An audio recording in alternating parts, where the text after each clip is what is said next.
देवती बळी धरिला सायासे, देवती बळी धरिला सायासे, करुणिया नाश उपाधीचा, पूर्व पक्षी धातू धिक्कारिले जड, स्वये जनार्दन तेची धारे. तुका म्हणे यासी नचले तातडी, तुका म्हणे यासी नचले तातडी, अनुभवे कोडी येईल कळो, पूर्व पक्षी धातू धिक्कारिले जन, स्वये जनार्दन तेची झाले फलो.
नमो विश्वरूपा विष्णुमाय बापा, अपार अमुपा पांडुरंगा.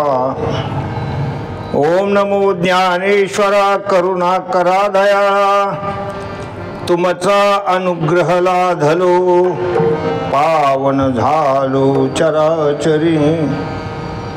शरण शरण एकनाथा पायी माथा ठेविला, नका पाहू गुण दोष झालो दास पायाचा. मंगल भावना मंगल हारी, रवसो दशरथ आजीर बिहारी. सिया राममय सब जग जानी, करहु प्रणाम जोरी जुग पानी। पवन तनय भक्त हितकार, हृदय विराजत आवध बिहारी। प्रभु के चरणों में सदा पुनि पुनि करहु प्रणाम, कभी तुम्हें भूलू नहीं मेरे प्रियतम श्याम।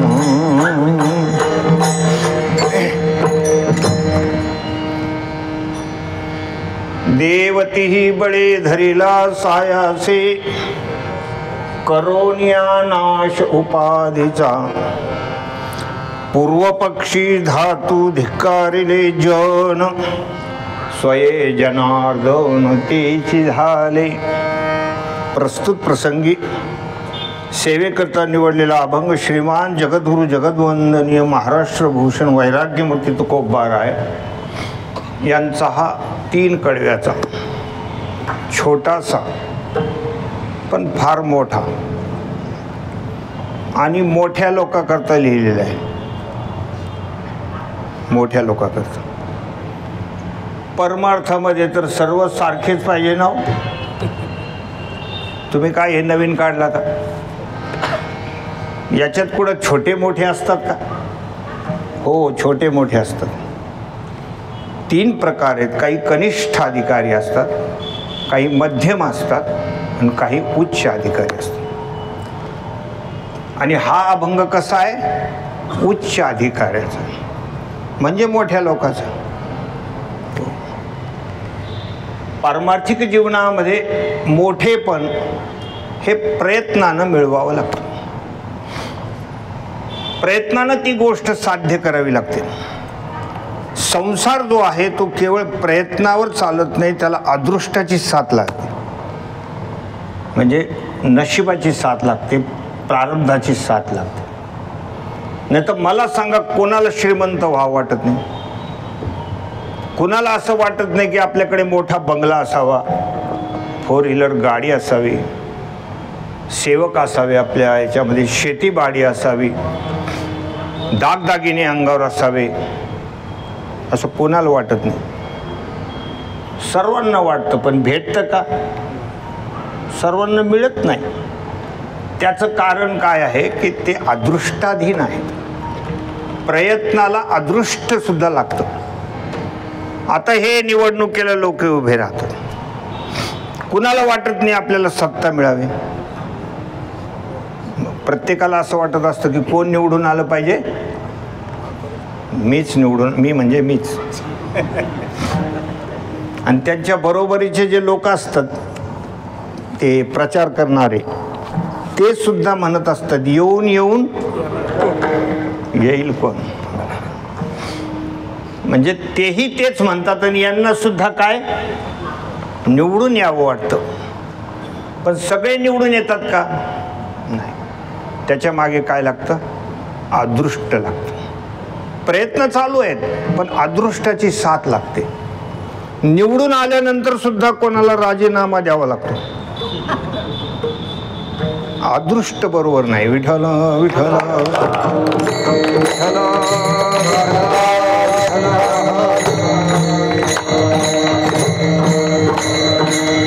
म्हणजे सगळ्या गोष्टी ज्या संसारातल्या असतात ह्या आपल्या केवळ प्रयत्नानं मिळत नाही। साधू संत तुम्हाला प्रयत्न करू नका, तुम्हाला आळशी करत नाही की दैव दैव आलसी पुकारा। दैववाद हा आळशी लोकांचं काम आहे, नशिबावर अवलंबून राहणं हे आळशी लोकांचं काम म्हणतात। म्हणून साधू संत तुम्हाला कधी असं म्हणणार नाही की दे रे हरी आणि पलंगावर। प्रयत्न करा, पण तुम्हाला अदृष्टाची साथ मिळत नाही तोपर्यंत तुमच्या प्रयत्नाला यश मिळणार नाही। मग शेतीत प्रयत्न आहेत, व्यापारात प्रयत्न आहेत, नोकरीत प्रयत्न आहेत, धनार्जन करण्यासाठी काही एक गोष्ट आहे का महाराज? रात्रंदिवस निज निकटे मरणेशी घेता झटे। आणि कवडीची प्राप्ती न भेटे, प्राणांत कष्टे द्रव्य जोडे, असं नाथ महाराज म्हणतात. रात्रंदिवस मनुष्य खटपट करत असतो, प्रयत्न करत असतो, पण अदृष्ट लागतं, नशीब लागतं. पण परमार्थ मात्र केवळ प्रयत्नानंच प्राप्त होणार आहे. इथं नशीब नाही चालत. उठा, स्वरावर बोट राहू दे ना. उठा उठी गोड बीजे बीज वाढवी, उठा उठी गोड बीजे बीज वाढवी.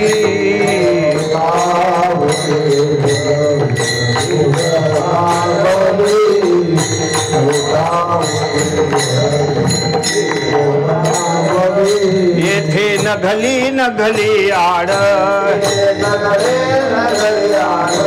संचितसा शब्द नाड, संचितसा शब्द.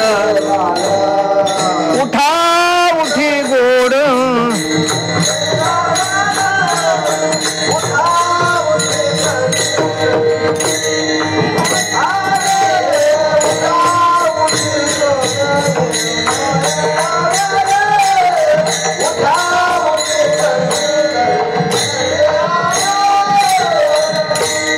वा, छान भजनी मंडळ एकदम. उठा उठी गोड बीजे बीज वाढवी. या ठिकाणी प्रयत्न सांगितलेला आहे. येथे नघली नघली आड, संचित असा शब्द नाड. पारमार्थिक जीवनामध्ये नशीब लावायचं नाही. संचित म्हणजे आमच्या नशिबात असलं तर होईल. अहो येता का वारीला? कुठं आम्हाला देवानी बोलवलंय? देवानं बोलवलं तर येऊ. मग त्यांना देव बोलवतो, त्यांना देवाज्ञा म्हणतात. एक दिवस बोलवतो देव. कुठं आमच्या नशिबात वारी आहे, कुठं आमच्या नशिबात कीर्तन आहे, असं जे बोलत असतं तिथे नशीब लावायचं नाही. इथे प्रयत्न आहे. संचित असा शब्द नाड. हे संचित हा शब्द इथे नाडतो महाराज, तो लावायचाच नाही. उठा उठी गोड बीजे बीज वाढवी. उठा उठी गोड म्हणजे प्रयत्न. प्रयत्नानं ही गोष्ट साध्य करायची. आणि जे लोक याच्यासाठी प्रयत्न करत नाही ते परमार्थिक जरी असले तरी ते निम्न दर्जाचे असतात. गळ्यात माळ घातली, एखादा हरिपाठ म्हणू लागला, गंध लावायला लागला, झालं कृतकृत्यश्य भारत, एवढ्यावर त्याचं काम झालं. अरे बेटा, अभी तो दिल्ली बहुत दूर आहे. हे तर तू बालवाडीत प्रवेश केलेला आहे. बालवाडीत प्रवेश केलेला आहे. बालवाडी म्हणजे तुला अजून तर काहीच कळायला तयार नाही त्याच्यात. आणि तू एवढ्यावर म्हणायला लागला मी फार मोठा झालो. तेही काही लोक नुसतं माळ म्हणजे माळ घालायची, ती घालायची, त्याचे काही नियम पाळत नाही, कुठल्या प्रकारचे प्रतिबंध पाळत नाही. बाहेरचं खाणं वगैरे ते सगळे निषिद्ध गोष्टी सांगितलेल्या, ते करू नये. किती तुम्हाला माळ करी दाखवा हॉटेलचं चहा घेणारी. मी एका जणाला विचारलं, अरे हॉटेलमधले कसं काय खातो रे? म्हणजे इथं भजे खाऊ लागलं. म्हणजे हरिपाठात सांगितलंय महाराज, भजे का त्वरित भावनायुक्त.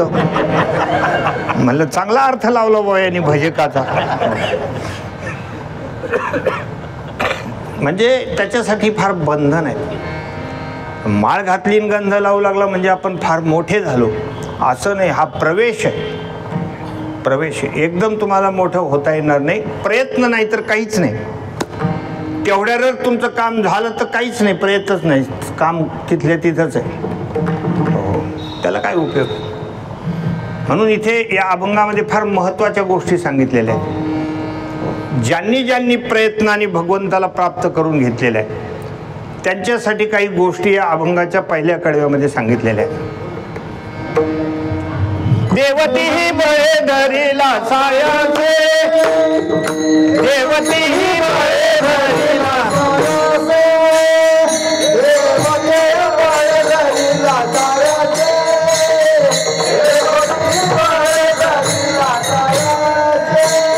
देवती बळे धरिला सायाचे, देवती बळे धरिला सायाचे,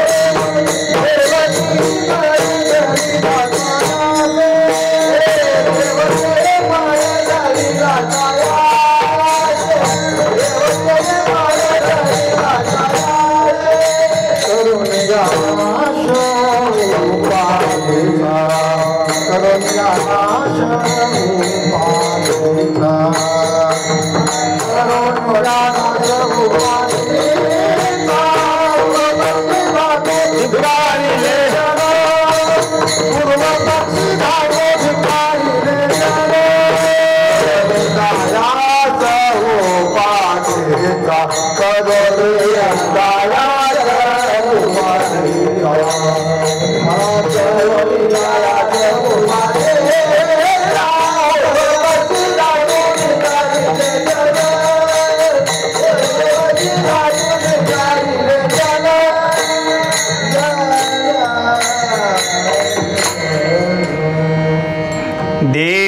दैवती बळे धरिला सायासे करोनिया नाश उपाधीचा.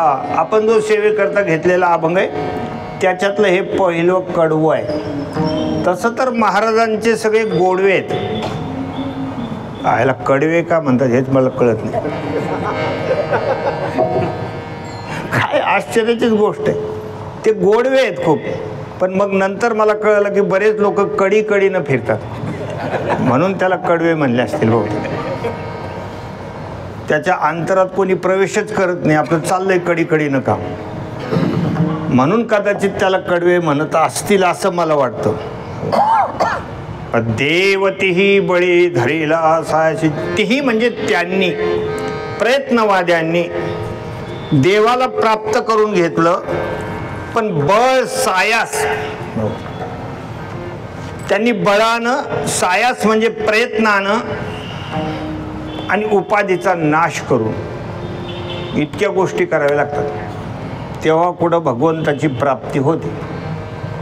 हा, देवाची प्राप्ती म्हणजे काही हरमालाची गाडी थोडंच की कोई भी चीज लो 2-2 रुपये, एवढं थोडंच सोपं आहे महाराज. ते खूप प्रयत्न करावा लागतो. अनेक भक्तांनी खूप प्रयत्न केलेले आहेत. प्रयत्नाशिवाय ह्या गोष्टी होत नाहीत. आणि देवाची तर प्रत्येकाला गरज आहे. आपण प्रयत्नवादी नाही. आपला संसारात प्रयत्न चालूच आहे. आपला प्रयत्न कुठे चालू आहे? संसारामध्ये. सायास करीशी प्रपंच दिननिशी हरीशी न भजसी कवन्या गुणे. ज्ञानोबा म्हणतात प्रपंचात खूप कष्ट चालू आहेत. रात्र नाही, दिवस नाही, काही नाही, काही नाही. महाराज कुठं कीर्तनाला यायला आम्हाला वेळ आहे. आमच्या मागे एवढे उद्योग. एक जण तर मला म्हणला महाराज मरायला फुरसत नाही, इतका ताण वाढलाय म्हणे आता. आणि एक बहादर मला म्हणलं महाराज तुम्ही रविवारी कीर्तन ठेवता का? म्हणलं का बरं? हे सुट्टी आहे. तेवढे दिवस सुट्टी असते, त्या दिवशी मला जमतं. म्हणलं मग तुझ्या घरी येऊन केलं चालेल का? म्हणजे तुला जास्त ताण होणार नाही सुट्टीचा. पण भगवंताची प्राप्ती म्हणजे काही सामान्य गोष्ट आहे काय? आपल्याला त्याची गरज आहे, पण आपण प्रयत्न करत नाही. देव म्हणजे काय? देव म्हणजे आनंद, निखळ आनंद, ज्याच्यामध्ये दुःखाचा लवलेश नाही, अशा प्रकारचा जो आनंद आहे ते देवाचंच स्वरूप आहे. आनंदपदी जया म्हणती हरी,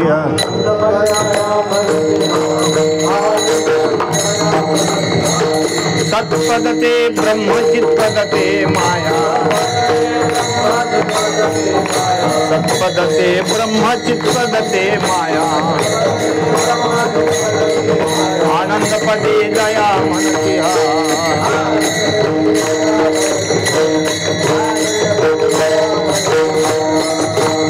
आनंदपदी जया म्हणती हरी. त्याला देव म्हणायचं जिथे निर्भेळ आनंद आहे, दुःखाचा लवलेश नाही.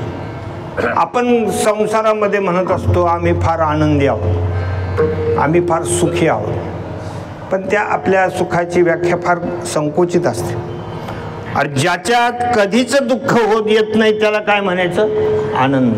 जिथं दुःख कधीच येत नाही तो खरा आनंद आहे. ते भगवंताचं स्वरूप आहे. संसारामध्ये आपण थोडंफार सुखी होतो, लगेच त्याला लागून दुःख असतं. एखाद्याचं लग्न होऊ लागलं तर त्याला किती सुख होतं, किती आनंद होतो. नवरदेवाकडे पाहतो ना, काय त्याचा चेहरा खुललेला असतो. पान तोंडात नसलं तरी पान खाल्ल्यासारखं वाटतं. तोंड असं खाली असं हलवत राहतो, पान खाल्ल्यासारखं. मारुतीरायाच्या मंदिरात नेऊन बसवलं तर त्याच्याकडे पाहत पण नाही, मारुतीरायाकडे पाहत नाही. गावात सगळी नजर असते. मारुतीराय म्हणतात अजून सावध हो, माझ्यासारखं हो, पण तो मारुतीरायाकडे पाहत नाही. एवढं काही असतं त्याला असं वाटतं की आता स्वर्गच 2 बोट राहिला, इतका त्याचा चेहरा खुललेला असतो. आणि नंतर लग्न झाल्यावर त्याला 5-6 महिन्याने विचारायचं कसं काय, बरं चाललं, बरं जे आहे ते बरं.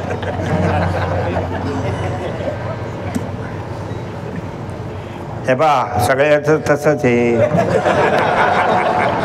आपलं काय वेगळं आहे का? अरे तुझा चेहरा लयच पडलेला वाटतो, काय भानगड? काही नाही राव, काल मला बायकोने हाणलं, लाटण्याने हाणलं. म्हणलं नेमकं असं तुझ्याकडून काय गुन्हा घडला होता? काही नाही, तिचा वाढदिवस होता, सकाळपासून आम्ही दोघं खुशीत होतो. केक सांगितला, केकचा ऑर्डर दिला, केक आणला, मग ते केक कापायला लागला आणि तिचं डोकं फिरलं, तिनं हाणलं. म्हणलं काय झालं? काही नाही. म्हणलं त्या केकला सांगितलं होतं तिचं नाव टाक, त्याला सांगितलं होतं कीर्ती लिही, तर त्यानं कुत्री लिहिलं. मग ती हानीन नाही तर काय करेल सांगा बरं? विठ्ठल विठ्ठल.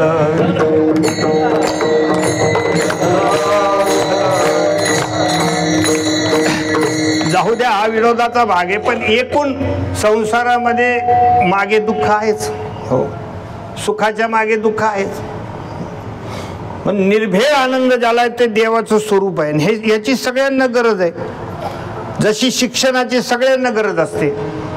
पण काही मुलं शिकत नाही, लाडानं, घरच्याचा लाड. खेड्यापाड्यात अगोदर मुलं शिकतच नव्हते, शाळेत बळजबरीनं पाठवायचे. मी एका मुलाला विचारलं होतं, अरे तेरी स्कूल कितने बजे है, कब जाता तू स्कूल में? बोले मैं नहीं जाता, ये घर के उल्लू के पट्टे मुझे भेजते हैं ज़बरदस्ती से, मैं नहीं जाता. बोले मुझे कोई ये नहीं, बोले उसके अंदर कोई इंटरेस्ट नहीं. असे काही लेकरं असतात, त्यांना आवडतच नसते. असंच खेड्यातली गोष्ट, मोठ्याचं लेकरू होतं, शाळेत गेलं नाही, लाडानं तसंच वाढलं, पण दिसायला चांगलं होतं, दिसायला सुंदर होतं आणि मोठ्या घरचं होतं.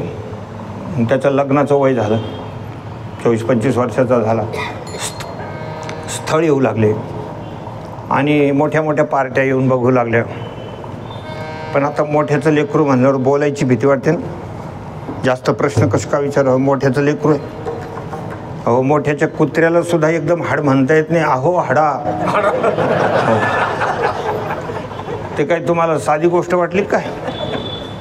मग ते काही जास्त लोकांनी चौकशी केली नाही. दिसायला पोरगं चांगलं आहे, पार्टी चांगली आहे, एका जणाने चांगल्या शहरातल्या माणसाने मुलगी देऊन टाकली. लग्न थाटामाटाने झालं. जावई व पहिल्यांदा सासूरवाडीला आले, 2-3 दिवस चांगले राहायचे. अगोदर सासूरवाडीला खूप राहायचे लोक, आता खूप गडबड करायला लागले. आले का निघाले. तर ते सासूरवाडीला राहिले आणि काय झालं, एक दिवसाने लगेच जावई भावाला अर्जंट कुठं तरी काम निघालं. म्हणजे जावई भाऊ 2 दिवस जाऊ नका, माझं अर्जंट काम आहे, मुंबईला जाऊन येतो आणि तुम्ही तोपर्यंत राहा, आल्यानंतर मी मुलीला वाट लावेल वगैरे सगळं करेन. याला तरी काही येतच नव्हतं, शिकलेलंच नाही. करा सही तर लावा शाही. तो मला तरी गावाकडे काय काम आहे, राहतो म्हणजे. आणि मग ते राहिलं. 2 दिवस झाले, ते काम जरा लांबणीवर गेलं. सासरेभावाला अजून 2 दिवस लागणार. वाटलं घरातल्या लोकांनी चिंता करू नये म्हणून त्यांनी तार केली. आता फोन नव्हतं त्यावेळेला, काय होतं, तार. ती तार केली, तार आली, त्याच्यात 2 शब्द लिहिले होते, आणखी 2 दिवस लागतील बस एवढं. आणि ते सासूबाईच्या हातात ती तार आली. सासूबाईला वाटलं जावई भाऊ बसलेले आहेत, आपण कशाला वाचायचं, त्यांना देऊ वाचायला. सासूबाईला माहीत नव्हतं बरं का हे ढ आहे म्हणून, ढगाचा. मग ते जावई भावाने घेतलं, त्या हातात दिली. म्हणजे जावई भाऊ वाचा बरं, तार कशाची आली, काय निरोप आहे. जावई भावाने जशी घेतली तसं जावई भावाच्या डोळ्यातून असं टप टप टप टप पाणी पडायला लागलं. रडायला पाहिल्याबरोबर जावई सासूबाईच्या पोटात धसकन काहीतरी बरं वाईट झालं. ती मोठ्यानं रडायला लागली, मुलगी रडायला लागली, सगळ्या घरातले लोक रडायला लागले, शेजारी पाजारी बायका आल्या. एरवी कोणी मदत करणार नाही, पण ह्या कामाला जे स्वराला स्वर लावून दिला म्हणतात. काही लोक म्हणले आताच बसून खायचे दिवस होते ना, लगे मेलं ते. असं रडायला सुरुवात केली. महाराज इतकं आरडाआरडी झाली, हलकल्लोळ.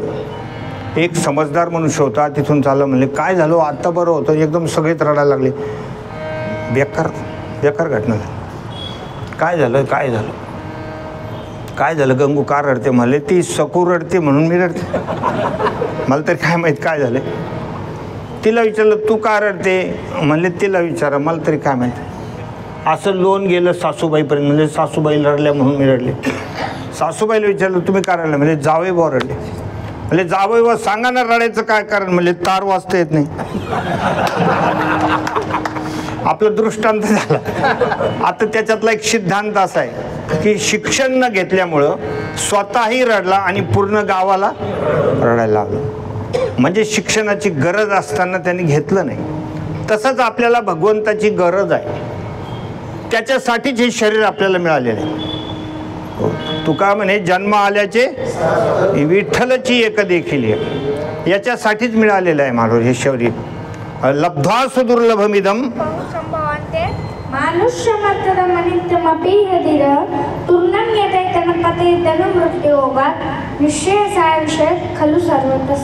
लब्ध्वा सुदुर्लभमिदं, त्याच्यासाठीच हे शरीर आपल्याला मिळालेलं आहे.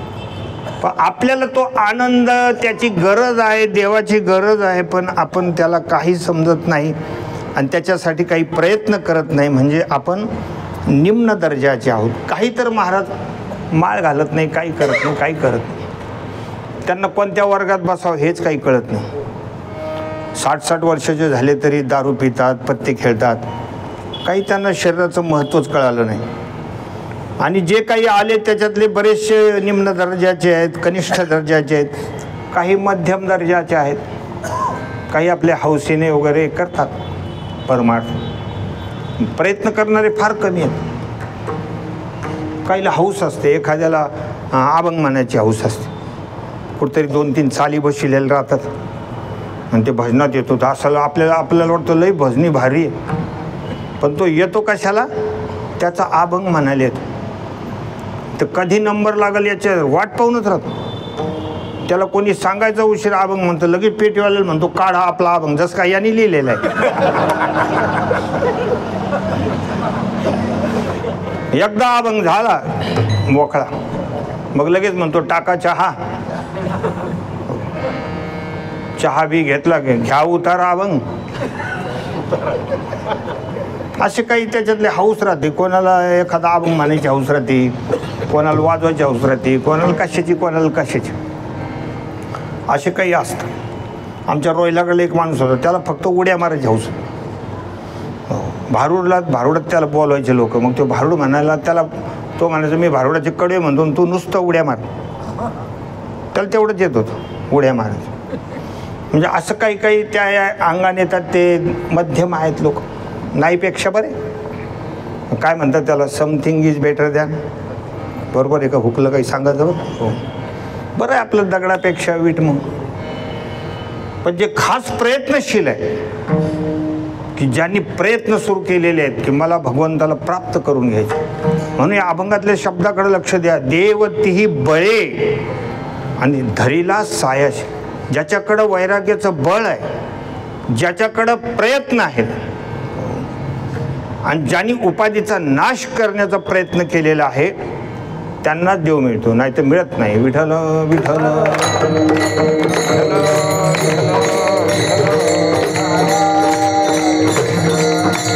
आपण देव या शब्दाचा एक अर्थ आनंद लावला. दुसरा अर्थ, ज्या भगवंतानं या ठिकाणी धर्माचं रक्षण करण्याकरता अवतार घेतलेले आहेत. अनेक अवतार भगवंतांनी घेतलेले आहेत. अनंत अवतार घेशी भक्ता कारणे, कनवाळू कृपाळू दिना लागी धरण.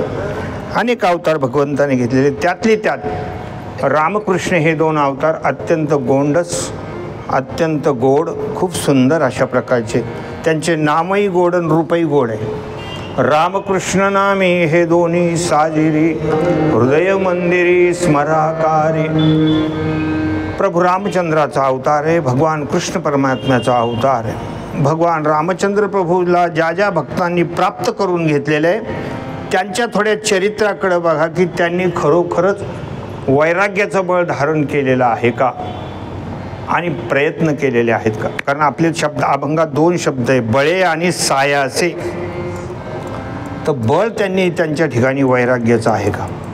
एक चरित्र जे तुम्हाला नेहमी आपण ऐकतो, भक्त शबरीचं चरित्र आहे. भक्त शबरी ज्यावेळेला तारुण्यामध्ये आली, त्यावेळेला तिचं लग्न ठरवलं. ती भिल्लिनी तिथली होती. भिल्लीन्यात म्हणजे ब्राह्मण क्षत्रिय वैश्य शूद्राच्याही पलीकडे असले भिल्लीन्यात. अशा प्रकारची जी ती भिल्लीन्यातीमध्ये असलेली शबरी, तारुण्यामध्ये तिचं लग्न ठरलं. लग्नामध्ये पाहुण्या रावळ्यासाठी 5-6 बोकड कापावं असं ठरलं होतं. आता ते रानटी जात असल्यामुळं त्यांचा आहारही तसाच लग्न कार्यामध्ये. मी स्वतः काही लोकांचे पाहिले, आमच्या तिथे समोर झोपड्यात लोक राहायचे, मांसाहार दारू प्यायचे. मी स्वतः पाहिलं. एक मुलीचं लग्न 3 दिवस लागलं नाही, कारण ते काय घे आधी पिऊन घ्यायचे सगळे पाहुणे आणि लग्नाच्या टायमाला मारामाऱ्या करायचे, एकमेकांचे मारामाऱ्या करायचे. लग्न तसंच राहून द्यायचं. ते मंगलाष्टक म्हणणारं पुन्हा जायचं. 3ऱ्या दिवशी तोच हातपाय पडला, म्हणले एकदा मंगलाष्टक म्हणून घ्या मग प्या. अशी ती रानटी जात.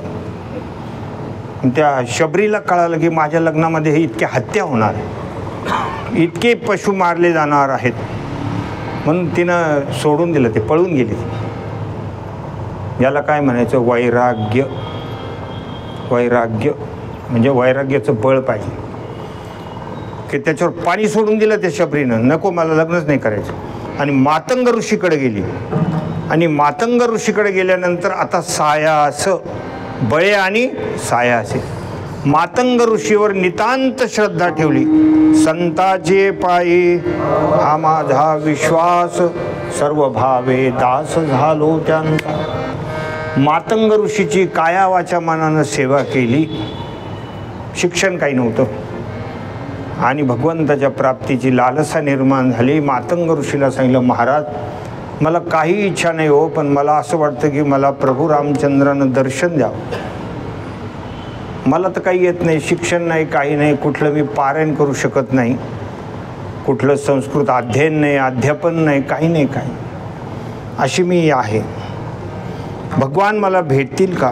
मातंग ऋषीनं तिचा वैराग्य, तिचे प्रयत्न बघितले आणि मातंग ऋषीची कृपा झाली. जसं संत कृपा झाली आणि इमारत फळाली. साधू कृपेनं काय होणार नाही मला, संतांची कृपा झाली. मातंग ऋषीने सांगितलं, शबरी काळजी करू नको, त्रेतायुगामध्ये प्रभू रामचंद्र स्वतः तुझ्याकडे येतील. अरे बाप, तिच्या पूर्ण अंगावर रोमांच उभे राहिले की केवढा मोठा हा आशीर्वाद आहे. जसा हनुमंतरायाला किती आनंद झाला. अजर अमर गुणनिधी सुत हो, करई करऊ सदा रघुनायक छो. सीता मातेने सांगितलं होतं हनुमंतरायाला की तुम्ही अजर अमर गुणनिधी सुत हो.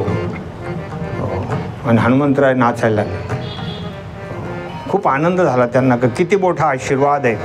भगवान माझ्याकडे येतील असं ज्यावेळेला त्या शबरीला कळालं, तेव्हापासून तिचे प्रयत्नाची शिकस्त झाली. महाराज रोज तिनं टोपलेचे टोपले फुलं घ्यायचे आणि चारीही दिशाला पांगवत होते. सांगता येत नाही कोणत्या दिशेनं प्रभू येतील, त्यांच्या पायाला काही टोचू नये म्हणून ते फूल पूर्ण रस्त्यावर टाकायची चारही दिशेला. संध्याकाळपर्यंत वाट बघायची. रामा रामा रटते रटते बीती रे उमरिया, रघुकुल नंदन कब आओगे भिलनी की झुपडिया. अशा प्रकारे सतत केव्हा तुम्ही येताल, केव्हा तुम्ही येताल. तर तिची ती रोजची सेवा, रोजचे प्रयत्न हे करता करता तिचं जे तारुण्य होतं ते संपून गेलं. पूर्ण पांढरेकेस झाले, पूर्ण पांढरेकेस झाले. मग किती वर्ष केलं असं, त्यावेळेला आयुर्मान पण जास्त होतं. कितीतरी वर्ष तिनं रोज हे कार्य केलं. आपण एवढे प्रयत्न करू शकतो? एका सप्ताहात माणसं कंटाळतात. एका सप्ताहात दुसऱ्या तिसऱ्या कीर्तनाला म्हणतात आलं उरकत असं म्हणतात. आणि काल्याच्या कीर्तनात तर म्हणते झालं रे बाबा, लय ताण होता, याला बोलवान त्याला बोलवान. किती वर्ष त्यानं केलं असेल. संध्याकाळपर्यंत सगळे फुलं कुचवडून जायचे, पुन्हा गोळा करायचे, पुन्हा दुसऱ्या दिवशी तेच. आणि महाराज प्रयत्नाला फल आलं, भगवान आले महाराज. शबरी देखी राम गृह आए, मुनि के बचन समुझी जिया भाए। सरसिज लोचन बाहु विशाला, जटा मुकुट सिर उर बनमाला। श्याम गौर सुंदर दो भाई, शबरी परी चरण लपटाई। शबरी तर महाराज नुसते बघूच लागले। भगवान रामचंद्र बघू, लक्ष्मणजी स्वतः आले महाराज। काय करावं काय नाही काही कळत नव्हतं। बसवलं आणि डोळ्यातून एवढे प्रेमाश्रू आले की चरणाचा अभिषेक झाला, चरणाचा अभिषेक झाला। काय द्यावं हे कळायला तयार नाही।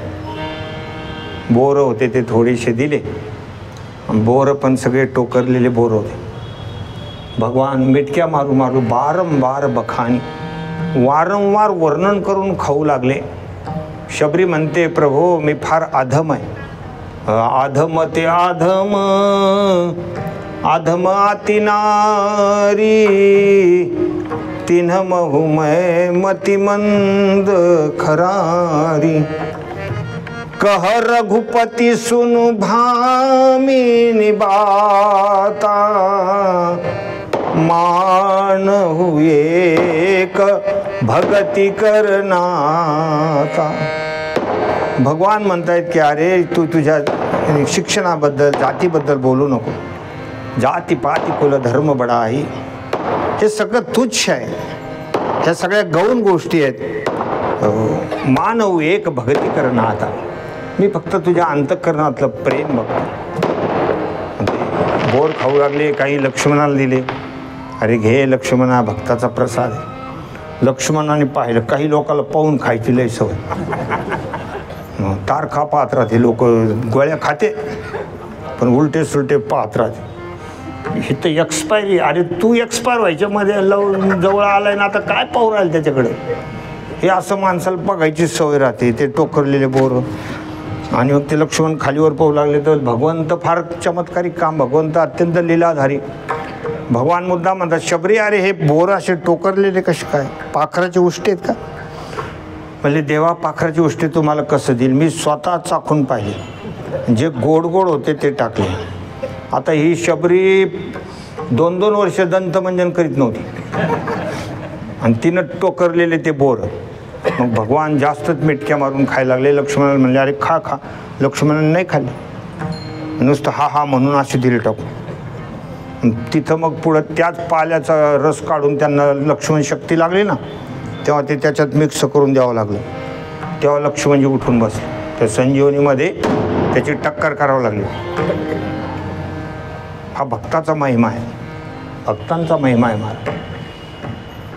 मग मला याच्यातून तुम्हाला एक सांगायचं की शबरीच्या ठिकाणी असलेलं वैराग्य आणि ते शबरीचे असलेले प्रयत्न, सायास म्हणजे प्रयत्न, हो, तेव्हा कुठे देव भेटतात। म्हणजे देवतीही बळी धरिला साय, तीही म्हणजे शबरीनं, यांनी प्रयत्नानं ती गोष्ट केलेली आहे। आज म्हणून सर्वांनी त्या ठिकाणी प्रयत्न करायला पाहिजे। आपण एकदा या पारमार्थिक जीवनामध्ये प्रवेश केला तर महाराज आम्ही काय प्रयत्न करायला पाहिजे? आपण सद्गुरूंच्या ध्यानी लागलं पाहिजे।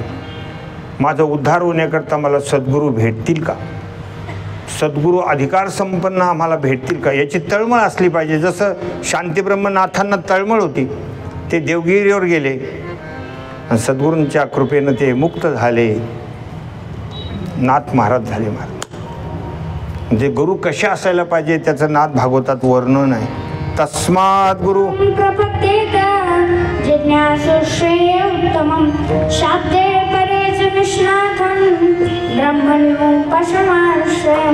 हे सद्गुरू असे असायला पाहिजे। तस्मात् गुरुं प्रपद्येत ब्रह्मण्युपशमाश्रयम, ते ब्रह्मानुभवी पाहिजे। ज्यांना स्वतःला काही अनुभव आहे त्यांनाच गुरु करावं। तर हल्ली लोक पळतात, कोणालाही गुरु करतात।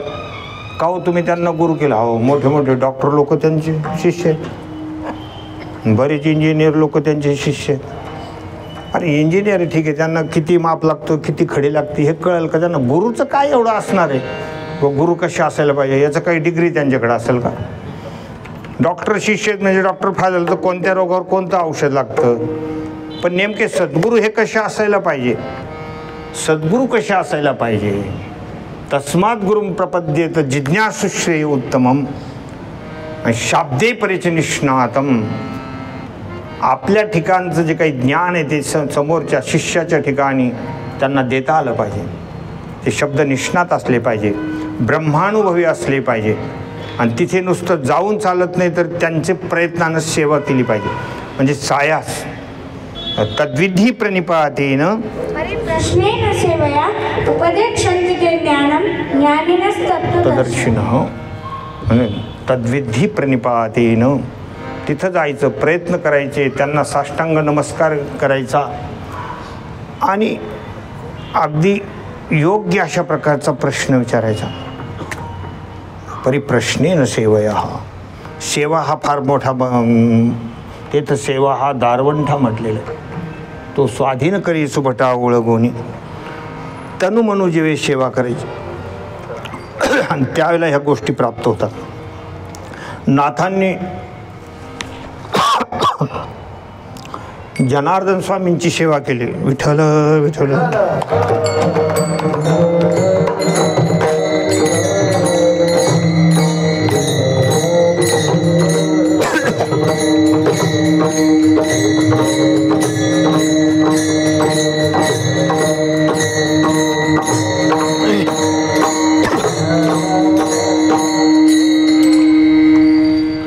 जनार्दन स्वामींची सेवा केली, पण किती मोठा प्रयत्न होता, किती ती सेवा भाव आहे. एवढं त्या किल्ल्यावर जायचं आणि सद्गुरू सांगतील ते कामं करायचे. कधी कधी जनार्दन स्वामी परीक्षा घ्यायचे, खाली पाठवायचे सामान आणण्याकरता आणि पुन्हा वर आल्यानंतर म्हणायचे, अरे नाथा मी तुला हे सांगायचंच विसरलो, अजून एक दोन गोष्टी लागत होत्या. आपल्यासारखं जर असतं ना मग आधी कळत नव्हतं का? तुमच्या कसं काय लक्षात राहत नाही? मग कागदावर लिहून ठेवायचं ना, नाही तर मग जातो मीच. इथपर्यंत आपली मदत गेली असते. पण नाथ महाराज कधी नाही म्हणत नव्हतं, कधीच नाही. सेवा भावाकडे सोपा आहे का? माणसं सहज बोलत असतात, आपलं काही नाही, नुसतं सेवा. सेवा एवढी सोपी नाही बरं. बोलायला बोला, ते शब्द आपले पाठ आहेत म्हणून आपण बोलत असतो, आपण आपली सेवा करायची. पण सेवा भाव फार मोठा आहे. ते परीक्षेच्या वेळेला कळत असतो की खरी ज्याची सेवा आहे का. मग नाथांची खूप परीक्षा, कसोटीतून उतरलेलं ते होतं काम. मग एवढा प्रयत्न करावा लागतो. सद्गुरूची खूप तनुमनु जीवाने सेवा करावी लागते, त्यांच्या कृपेला पात्र व्हावं लागतं. आणि त्यावेळेला कुठं भगवंत प्राप्त होतात. म्हणून या अभंगाकडे फार तुम्ही काळजीपूर्वक बघा. अभंग छोटाच आहे, 3 कडव्याचा आहे. आणि कॉलनी तरी काय 3च कडव्याची नाही, बजाज 3च शब्द म्हणलं, राहू द्या 3 शब्दात 3च कडव्याचा अभंग. कारण हे पण 3 कडे 3 शब्दातलेच लोक आहेत म्हणलं. हो, अशा प्रकारे हे अभंग छोटा आहे पण तो फार मोठ्या माणसाचा अभंग आहे. म्हणजे अधिकार संपन्न लोकांचा अभंग आहे. देवती ही बळी धरिला सायासे करुनिया नाश उपाधीचा. जोपर्यंत आपण उपाधीचा नाश करत नाही तोपर्यंत परमात्म्याची प्राप्ती होत नाही. ह्या काय उपाध्या आहेत आणि उपाध्याचा कुठं नाश होत असतो का? प्रत्येक माणसाच्या मागे उपाध्या लागलेल्या आहेत. हो, सगळ्याच्या मागे उपाध्या आहेत. उपाध्या म्हणजे आपणच केलेलं असतं ते पसारा. उपाध्या म्हणजे पसारा. याचा कसं काय नाश होणार आहे? उपाध्याचा नाश कसं काय? आपण बांधून ठेवलेलं घर आहे, आपणच बाहुल्यावर उभं राहिलेलं आहे. हो, म्हणजे उपाधीच आहे ना. घर काय, बायको काय, लेकरं बाळं काय, सोनं नाणं काय, हे सगळ्या काय आहेत? उपाध्याच. आणि उपाधीत मनुष्य अडकलेला असतो. उपाध्याचा नाश कसा काय होईल? आणि ईशसृष्टीतल्या ज्या गोष्टी आहेत ना त्या दुःखाला कारणीभूत नाही. माणसाची जी जीवसृष्टी आहे ती दुःखाला कारणीभूत असते. उपाधीचा नाश कसा होऊ शकतो? आता कोणी म्हणेल नाश करा म्हणजे घड पाडून मोकळं, आज थोडं त्याचा अर्थ आहे. पण तुमचं जे जीव अटकलेला आहे घरात तेवढा काढायचा. साधू संतांच्या मागे उपाध्या नव्हता असं थोडंच आहे. तुकोबाराच्या मागेही होते, त्यांचे व्यापार केलेला आहे, त्यांची शेतीबाडी वगैरे सगळ्या गोष्टी होत्या. त्यांचंही लग्न झालं होतं, नाथांचं लग्न झालं होतं, त्यांनाही मुलं बाळ होते, तुकोबारांनाही मुलं बाळ होते. जे उपाध्याचा नाश करायचा म्हणजे याला खतम करून टाकायचं असं थोडं त्याचा अर्थ होतो. त्याच्यात जे आपलं मन अडकलेलं आहे, जसं माणसाचं घरात मन अडकलेलं असतं, कुठं मुक्कामाला थांबत नाही. पाहुणे आग्रह करतात, राहावं लई दिवसांनी आले, राहा आजच्या दिवस. नाही नाही मला जावंच लागत. का बरं? नाही तुम्हाला माहीत नाही मी कुठं गेलो तर मागं सगळं अंधारच, जसं काही या शरीराला लाईट फिटिंग केलेली. हे कुठं गेलं म्हणजे फ्यूजच निघून गेला, म्हणजे त्या घरातलं मन निघत नाही, घरातलं मन निघत नाही. ते एखाद्या शेंबडात जसं एखादा मुंगळा अडकाव, शेंबूड ते नाथ माऊलीची ओवी, ते बेडोकं सुडरी असं एक ओवी आहे, त्याच्यात ते अडकल्यासारखं, तो जसा निघतच नाही तसं घराच्या याच्यात मन अडकलेलं असतं, पत्नीत मन अडकलेलं असतं. अशा प्रकारची स्थिती असते महाराज. मुलाबाळात मन अडकलेलं असतं. ह्या संसाराचं जे काही आहे ईशसृष्टी जी आहे, देवानं निर्माण केलेल्या ज्या ज्या गोष्टी आहेत ते काही आपल्याला दुःख देत नाहीत, काही देत नाही. पण आपण त्याला पकडलेलं आहे, आपण त्याला पकडून ठेवलेलं आहे. ती आसक्ती आपल्याला सोडायची म्हणजेच उपाधीचा नाश. आसक्ती सोडणं म्हणजे उपाधीचा नाश. ती आसक्ती आपल्याकडनं सुटत नाही. सोडणं काही अवघड नाही पण सुटत नाही ना. ते माकडं धरायचं तुम्हाला खेळ माहिती आहे कसं धरते? त्याची लहान तोंडाची घागर असते बघा, आणि ते छोट्या तोंडाचे त्याच्यात फुटाणे ठेवतात. माकडाला फुटाणे फार आवडतात, त्याच्यात फुटाणे ठेवतात, त्याचे अगदी ताजेत फुटाणे ठेवतात, आणि मग त्याला त्या घागरीला चौकडून बांधून टाकतात, असं दोरीनं बांधून असं इकडे खिळे बिळे ठोकून पॅक करून देतात. घागर हल्लीच नाही पाहिजे. ज्या झाडावर माकडं आहे तिथं ते प्रयोग खाली करायचा, आणि मग तो माकड धरणारा लांब उभा राहतो, आणि माकड येतं, त्याला त्याचा सुगंध येतो फुटाण्याचा. नेमकंच फोडलेले फुटाणे असते, नेमके फोडलेले फुटाणे, ताजे फुटाण्यातून एक प्रकारचा सुगंध येत असतो. तुम्ही घेतला असेल ना, खाल्ले असतील तुम्ही, काय सोडता त्याला असे ते फुटाणे. आणि ते माकडं आलं का ते माकडं आतमध्ये ते फुटाण्याच्या याच्याने मोठी घालतात. बरं आता थोडेफार 10-5 फुटाणे काढू काढू काढू काढू खाल्लं तर माकड खुश राहतं बरं, पण ते एकदम मुठी भरून घेते. जेवढे बसतील तेवढे मुठीत घेतल्यानंतर मूठ होऊन जाते. मोठीन घागरीचं तोंड होतं छोटं, ते काही निघत नाही हात, ते असं झटके देतो त्याला. तुम्ही माकड धरताना पहा कसं करता, झटके देतो. मग मला सांगा माकडाला मोकळं व्हायला काय करावं लागेल? फुटाणे सोडावं लागेल. फुटाणे सोडले की माकड मोकळं, पण माकड फुटाणे सोडित नाही. मी त्या माकडाचं बोल राहिलो बरं, नाही तर कोणी मनावर घेऊ नका रे बाबा. हाच तो प्रकार आहे, हा उपाधीत अडकण्याचा प्रकार आहे. आपण काही सोडित नाही. संसार बंधन तोडावे,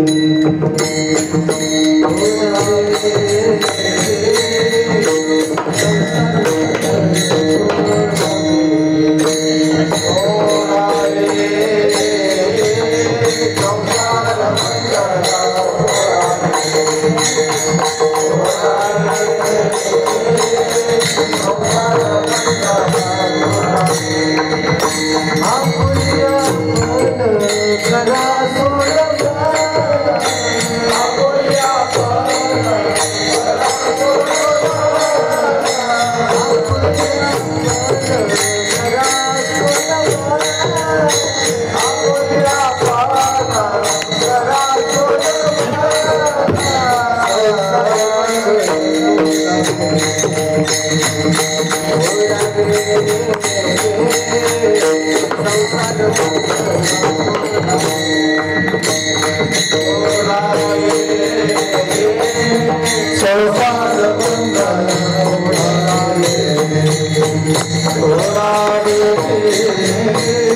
आपुले आपण करा सोडवण, संसार बंधन तोडा वेगे. आपणच त्याला त्या ठिकाणी जे धरलेलं आहे, म्हणून ईश्वर निर्मित संसार हा दुःख देणारा नसून जीवसृष्टी ही दुःखाला कारणीभूत आहे. आपण ज्या ज्या गोष्टीला पकडलेलं आहे, ममत्व जिथे आहे ते फक्त आपल्याला सोडायचं.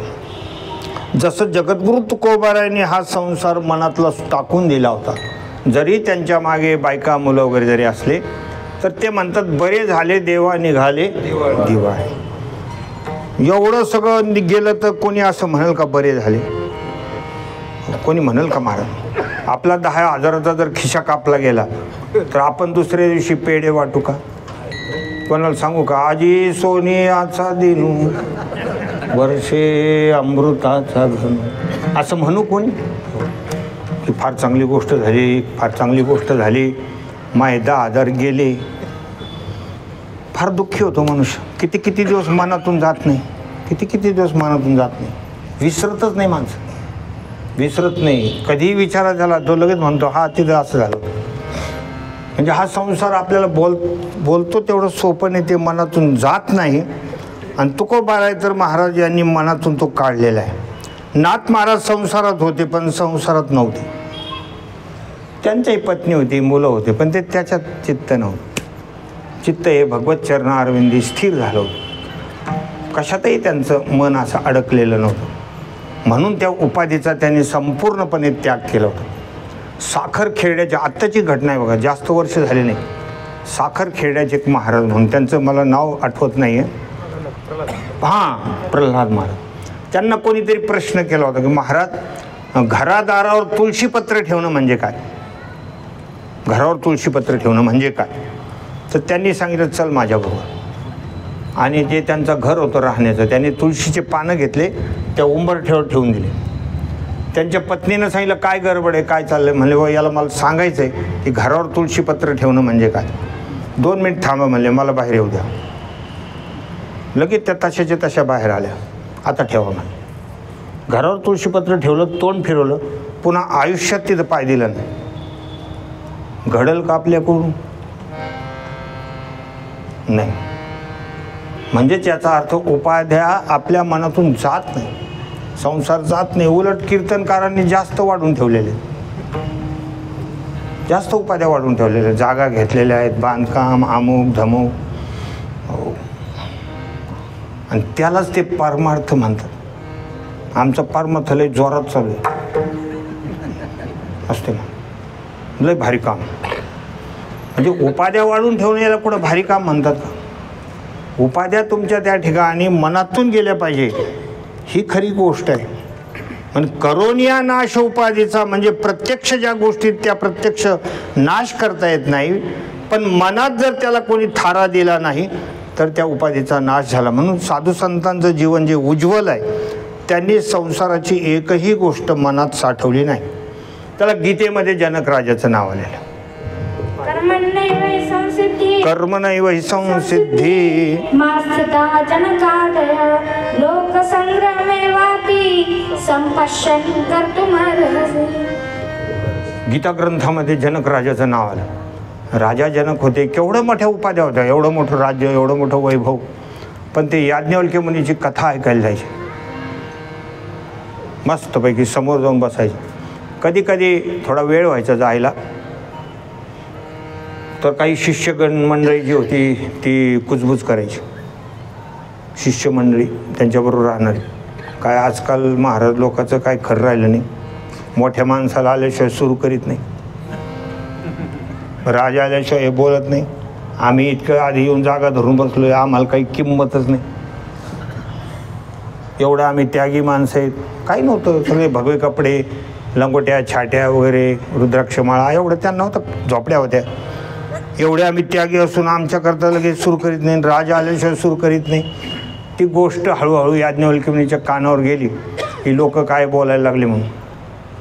आणि मग याज्ञवल्क्य मुनींनी काय केलं, राजा आले आणि मग कथा चालू असतानाच आपल्या योग सामर्थ्यानं पूर्ण नगरीला, जनक नगरीला आग लावून दिली.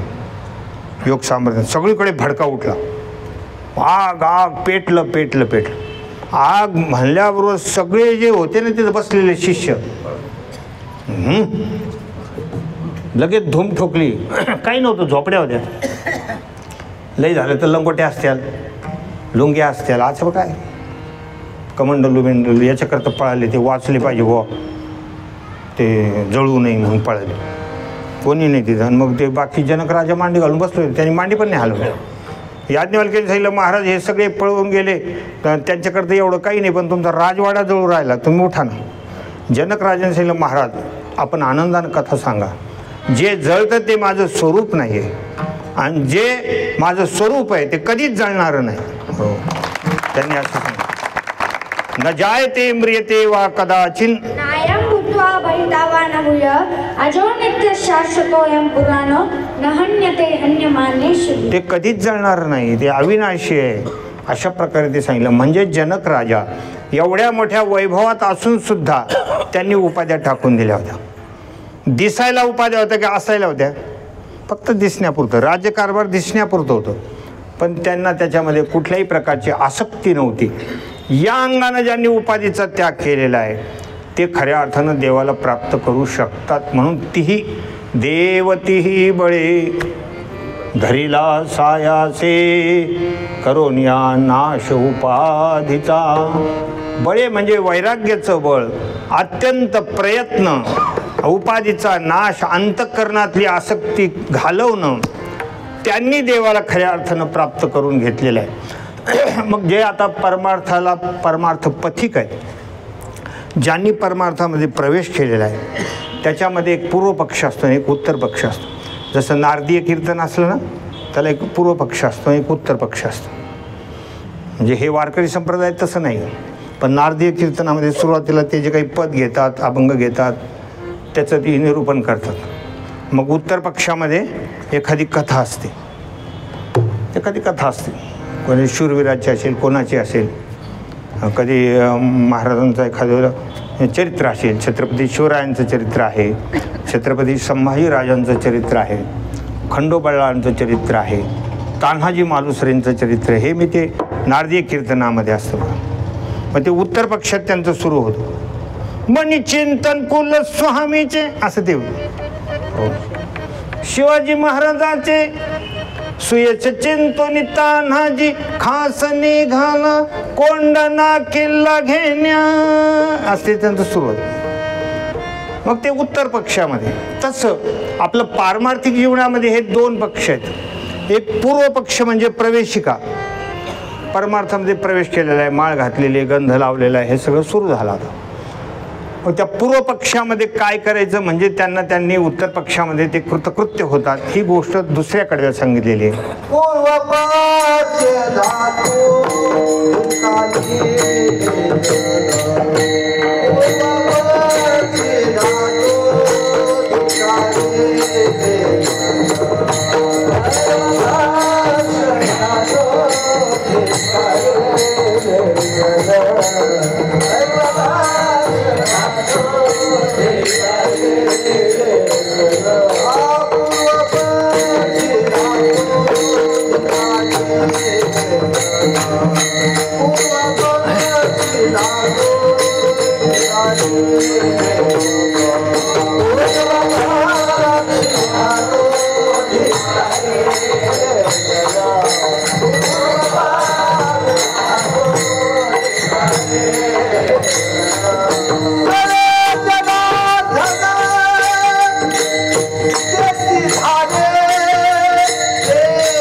पूर्वपक्षी धातू धिक्कारिले जन स्वये जनार्दन तेची झाले.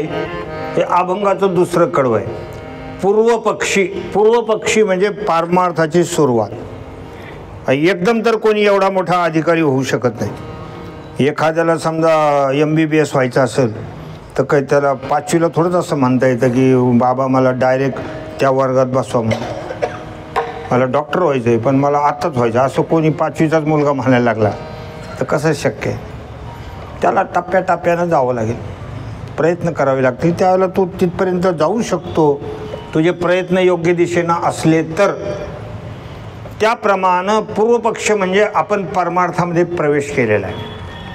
तर आपण काय केलं आहे? माळ घातली, गंध लावू लागलो, हरिपाठ घेऊ लागलो, पूजा करू लागलो, साधू संतांचं दर्शन घेऊ लागलेलं आहे, ज्ञानेश्वरीसारखा ग्रंथ वाचन करू लागलो. हा पूर्वपक्ष आहे.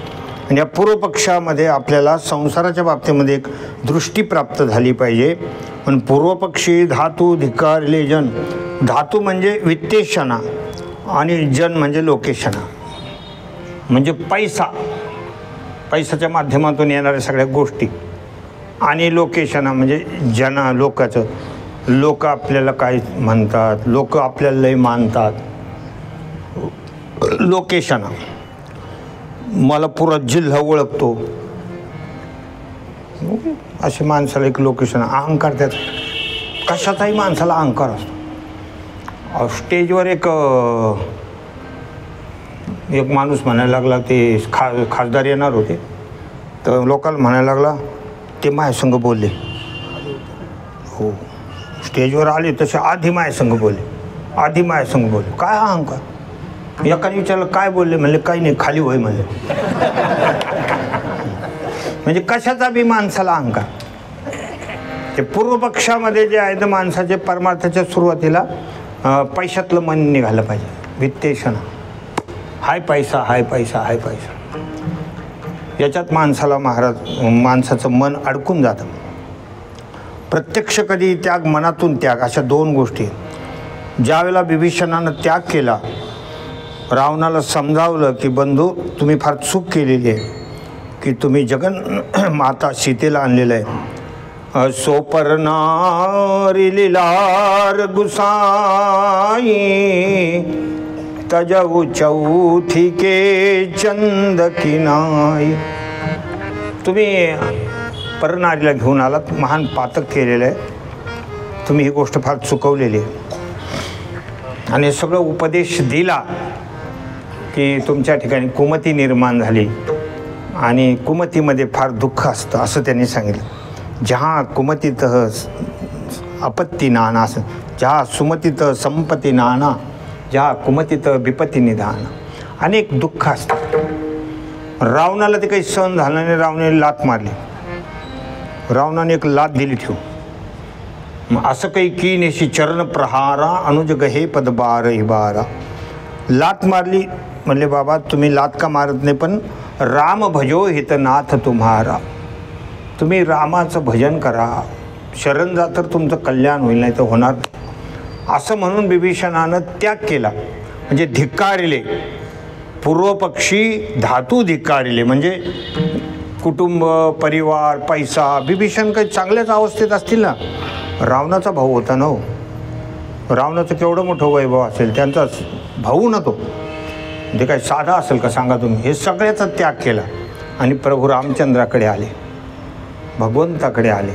जननी जनक बंधू सुतदारा तनुधन भुवन सुहृद परिवारा. सबके ममता ताग बटोरी मम पद मन ही बांध बरी डोरी. समदर्शी छाक छु नाही हर हम नहीं मन माही. समदर्शी इच्छा कछु नाही हर्ष शोक भय नाही मन माही. अशा प्रकारे सगळ्या जननी जनक बंधू सुतदारा, बायको, मुलं वगैरे हे सगळ्या गोष्टीचा त्याग केला. पैसा अडका, घर वगैरे सगळं त्याग केला आणि प्रभू रामचंद्राजवळ आले, त्याग करून आले. आणि भगवंताच्या चरणारविंदी मस्तक ठेवलेलं आहे. सगळ्याला विसरून गेले. भगवंताने सांगितलं की तुमची काय इच्छा आहे. म्हणतात देवा मला तुम्ही नरकात टाका पण त्याच्या संगतीत जा म्हणू नका सांगू. बरु भलबास नरक करता दुष्ट संग जनी दे विधाता. नरकात टाकलेलं चालेल म्हणे मला, तिथं तरी पापाची फेड होते, पण त्या रावणाच्या संगतीमध्ये पाप वाढतं. म्हणून दुष्टाच्या संगतीमध्ये पाप वाढत राहतं. एखाद्या बुंगाऱ्याच्या संगतीत आपण राहिलो तर काय आपलं पाप कमी होणार आहे का वाढणार आहे? वाढत राहतं. ते त्यांच्या तशाच गोष्टी राहतात. बुंगाऱ्याच्या जवळ एक जण बसला आणि तो म्हणायला लागला तू पण पे म्हणजे. आज आपण एवढं पिऊ ते समोरचे जे 3 झाड आहेत ना ते असे 6 दिसले पाहिजे. त्याला म्हणायला लागला. तो म्हणला आता तू पण पिऊ नको, ते एकच झाड आहे. तुला 3 दिसू राहिले, आता 6 दिसूस तर तू पण गोंधळ घालू नको. पण त्यांच्या संगतीत पाप वाढत राहतं. अशा प्रकारे हे बिभीषणानं सगळा त्याग केला आणि त्या भगवान रामचंद्र प्रभूला शरण आले. म्हणून त्या ठिकाणी भगवंताचं सुख त्यांना प्राप्त झालं. भगवत दर्शनाला ते प्राप्त झाले. भगवंताची त्यांच्यावर कृपा झाली. म्हणून पूर्वपक्षी धातू धिक्कारिले जन, त्यांनी वित्तेशना लोकेशना टाकून दिली आणि स्वये जनार्दन तेची झाले. आपण स्वतः परमात्म रूप आहोत. आपलं स्वरूप आपल्याला प्राप्त होतं, पण एवढ्या गोष्टी आपल्याला टाकाव्या लागतात. पहिली गोष्ट काय काय करावी लागतं तर त्या ठिकाणी वैराग्याचं बळ असावं बळे.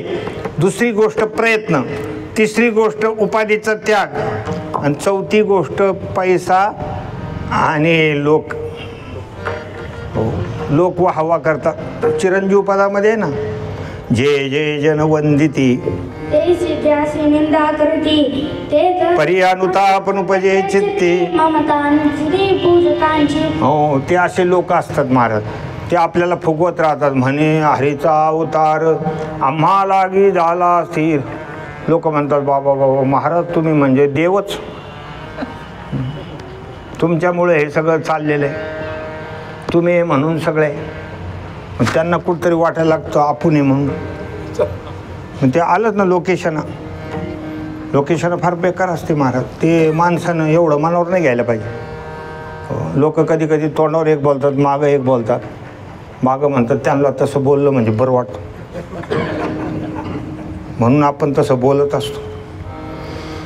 म्हणजे लोक किती बोलतात आणि काय बोलतात याला काही महत्त्व नाही. समाजाच्या याच्यामध्ये ते कोणाला मार्क देतील आणि कोणाला काय करतील काही सांगता येत. मागे एक जण मला म्हणलं महाराज तुम्ही त्यांचं कीर्तन ऐकलं का? म्हणलं नाही भाऊ, त्यांचा गाथापाठ आहे ना,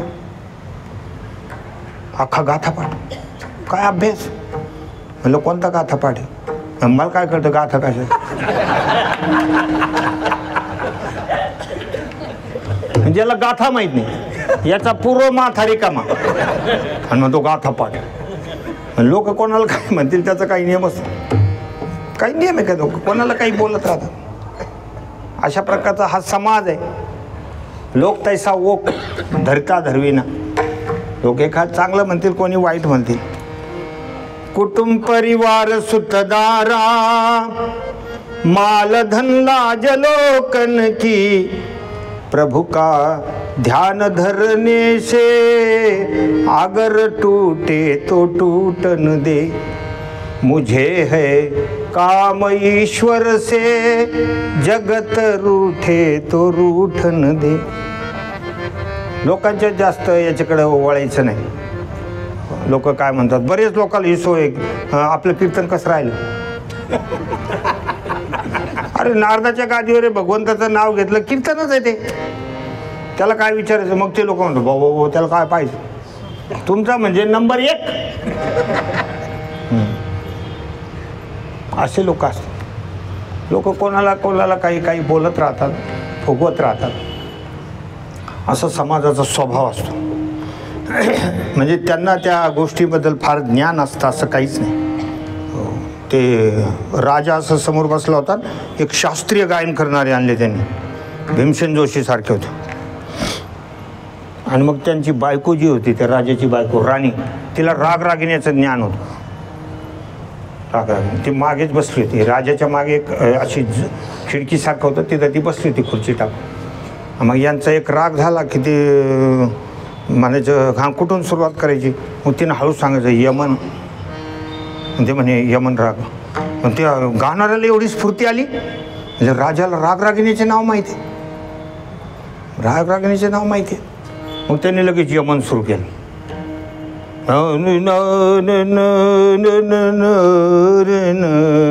दिलं ते स्वर वगैरे लावून. मग ते झालं नाही तर लगेच पुन्हा विचारायचं आता कोणता राग म्हणायचं. ती पटकन सांगायची केदार, मालकंस, छायानट, पडदीप, असं ते एक एक राग सांगायचे. कॉफी हे घ्यायची कॉफी नाही बरं ते सांगायचे. आणि मग काय झालं नेमकं पंचम स्वराचं एक पंचम राग म्हणतात, ते फार गोड आहे. मग तिनं सांगितलं पंचम. पंचम म्हणल्यावर ते गाणारं खुश झालं, म्हणजे बापरे लय माहिती आहे राजाला. मग एवढं आळून आळून गायलं आणि राणीला काहीतरी काम निघालं, ती गेली उठून माग. आणि मग तो नेमका राग संपला आणि राजा म्हणला बोला आता काय म्हणायचं. हिनं पाहिलं ती किती जण होती, बरं दम नाही. तो म्हणला म्हणा षष्टम. म्हणजे सगळी पोल खुलली, सगळी पोल उघडी झाली. म्हणजे याचा अर्थ असा आहे की समाज जो असतो तो काही फार एवढा हे नाही, त्यांचं कधी मनावर घ्यायचं नाही. कोणी चांगलं म्हणलं तरी त्याचे तसंच आहे, कोणी वाईट म्हणलं तरी तसंच आहे. जनचं काही ते लोकांचं लक्ष द्यायचं नाही एवढं. आपण आपलं करत राहायचं. कोणी निंदा कोणी वंदा, आम्हा स्वहिताचा धंदा, काय तुम्हाशी गरज आम्ही भजू पंढरीनाथ. म्हणजे इतक्या गोष्टी देवप्राप्ती करता करायच्या. म्हणजे लोकेशना लोक काय म्हणते याच्याकडे लक्ष द्यायचं नाही, भगवंताची भक्ती करायची. धनात मन अडकवायचं नाही, पैसा अडका, बायका मुलं वगैरे करू नका असं साधू संतांचं म्हणणं नाही. तुम्ही घर बांधू नका असं त्यांचं म्हणणं नाही, बायको करू नका असं म्हणणं नाही, तुम्ही पसारा वाढू नका असं म्हणणं नाही. त्याच्यात मन अटकू नका, हे तुम्ही करायचं. हे सगळं आहे. आणि तुमच्या ठिकाणी त्याग ठेवा. वैराग्य म्हणजे त्याग असं हे सगळं प्रयत्न राहू द्या. प्रयत्नाने ही गोष्ट प्राप्त होईल असं तुकोबारांनी या सगळ्या अभंगाची गोष्ट सांगितलेली. पण याला फारशी तातडी करून चालणार नाही, म्हणजे गडबड करून जमणार नाही. त्याला थोडं तुम्ही टप्प्याटप्प्यानं व्यवस्थित विचार करून या गोष्टी करा आणि मग तुम्हाला ती खरी अनुभवाची गोडी चाखायला मिळेल असं शेवटच्या कडव्यात महाराज सांगतात. तुका म्हणे यासी न चाले तातडी, तुका म्हणे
रखुमा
देवती बळे धरिला सायासे करून नाश उपाधीचा पूर्व पक्षी धातू धिक्कारले जन स्वये जनार्दन तेच झाले तुका म्हणे यासी नचले तातडी प्राप्त अनुभवे गोडी येईल कळो.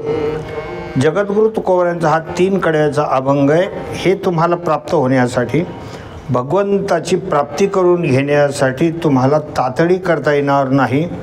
एक तर आपल्या या नरशरीराची महती समजून घ्या, आयुष्याची महती समजून घ्या, त्यामध्ये आपल्याकडे वैराग्याचं बळ आहे का हे करणं गरजेचं आहे.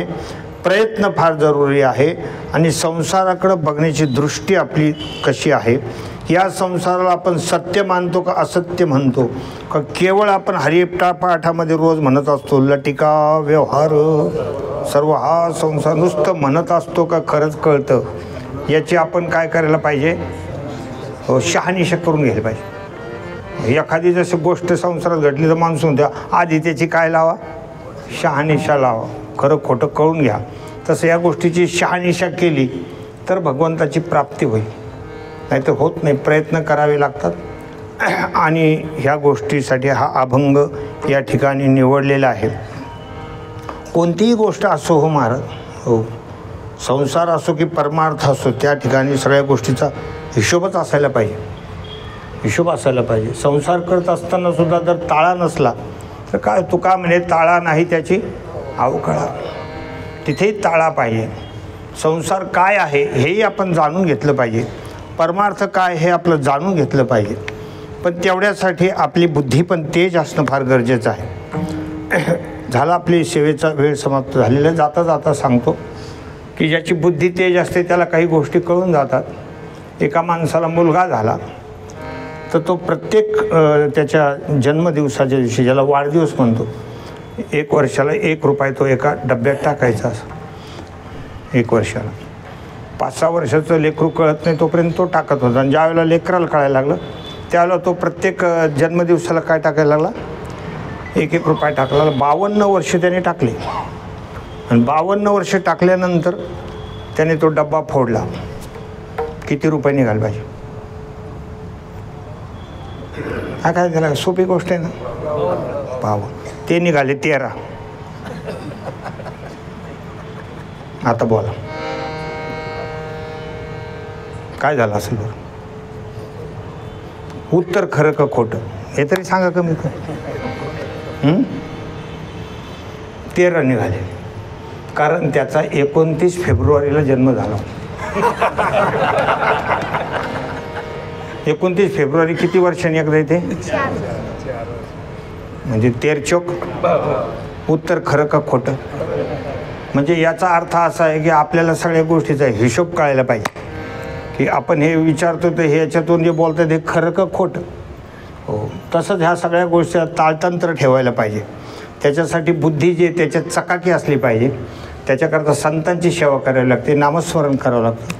त्यावेळेला ह्या सगळ्या गोष्टी होतात आणि आपण भगवत प्राप्ती करू शकतो.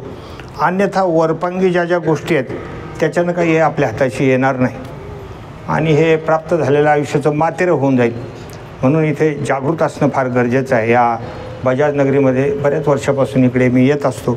आमचे परमस्नेही असलेले हरिभक्तपरायण गायके महाराज हे बोलत असतात.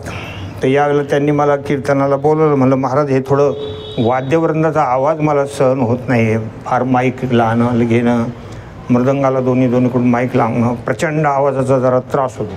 त्याच्यामुळे एवढ्या वर्ष राहू द्या. ते म्हणले नाही महाराज ते आम्ही करून घेतो. म्हणजे आमचे दोन्ही मृदंगाचार्य माझे चांगले ओळखीचे आहेत. त्यांनी पण खूप छान केलं. जास्त आवाज होऊ दिला नाही, कारण ते कानाला तेवढं सहन होत नाही. आणि गाणाऱ्याकडं सुद्धा एकच ठेवला. तुमची खूप खूप महाराज माझ्यावर कृपा झाली बरं. नाहीतर मी आजकाल कीर्तन घेत नाही कुठे.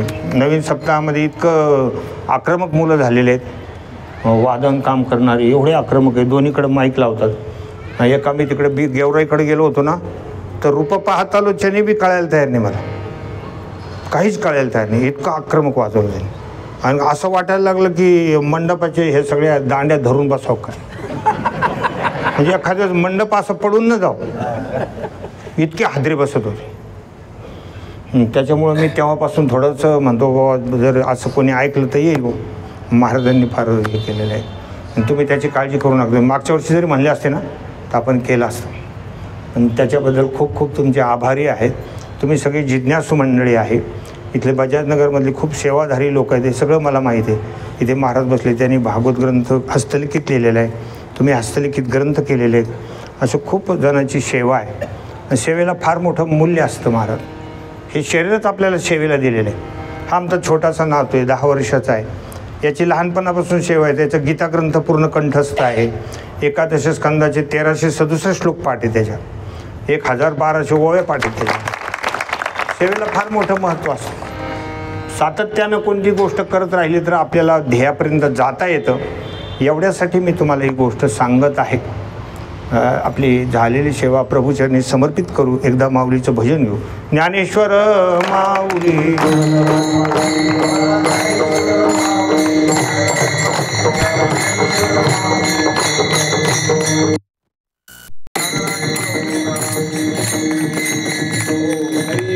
पुरते अधिकते सर्ते करून घ्यावे तुमचे विरुद्ध असे.